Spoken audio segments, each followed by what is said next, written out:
سلامونه دوستانو، په دې هیله چې ټول به راته روغ او جوړ یاست. د افغانستان کرکټ ملي لوبډله د ورځنیو سیالیو لپاره سریلانکا کینډو ښار ته ورسېدله. د افغانستان کرکټ ملي لوبډله د نړیوال جام څخه 3 میاشتې وروسته د راتلونکي جمعې په ورځ د سریلانکا په وړاندې د ورځنیو سیالیو لوبلړۍ پیلوي. د دغه 3 نړیوالو ورځنیو سیالیو ته غوره شوي افغان لوبغاړي د نړۍ د بېلابېلو ځایونو څخه سریلانکا کې سره یوځای شوي دي. له جنوري میاشتې راهیسې یو شمېر زیات افغان لوبغاړي په متحده عربي اماراتو، د بنګلادیش، د سویلي افریقا سوداګریزو لیکونو کې بوخت وو. محمد نبي، عظمت الله عمرزی، ګلبدین نایب د بنګلادیش څخه سریلانکا ته ورسېدله. د افغان کرکټ ملي لوبډلې لوبډلمشري به حشمت الله شاهدي کوي. راشد خان لا بیا هم په دغه لوبو کې نشته چې تر درملنې لاندې دی. د متحده عربي اماراتو او د هند وروسته د افغان لوبډلې درېیمه لوبلړۍ ده چې ترسره کوي. د افغانستان کرکټ ملي لوبډلې نامتو لوبغاړی راشد خان د ملا د درد د درملنې له کبله نه پکښې لوبېږي. د راشد خان پر ځای په لوبډله کې بل رتبه اچوونکی قیس احمد ته چانس ورکول شوی دی چې قیس احمد هم په نړیوالو سوداګریزو لیکونو کې ډېره ښه تجربه لري.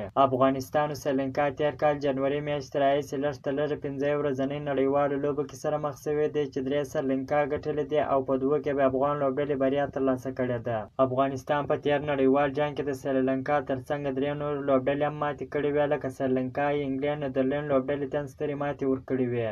افغان لوبډلې له دې مخکې وروستۍ 50 اوریزه لوبه د هند په کوربهتوب په نړیوال جام د نومبر په 10مه د سویلي افریقا خلاف ترسره کړې وه چې هغه لوبه یې بایللې وه. که وګورو د سریلانکا کرکټ ملي لوبډله هم ډېره قوي او پیاوړې لوبډله ده چې په دغه جنوري میاشت کې زمبابوې لوبډلې ته هم یو ستره ماتې ورکړه. د مهالوېش له مخه به افغانستان او سریلانکا ترمنځ د 3 ورځنۍ سیالۍ لومړۍ لوبه د جمعې په ورځ پیل شي او دویمه لوبه د فروري میاشتې پر 11مه او وروستۍ لوبه د فروري میاشتې پر 14مه نیټه ترسره شي. که غواړئ د کرکټ په اړه باندې تازه او مهمو معلوماتو څخه ځان خبر کړئ نو زموږ پیج درسره فالو، چینل درسره سبسکرایب کړئ. تر بلې ویډیو پورې د الله په امان.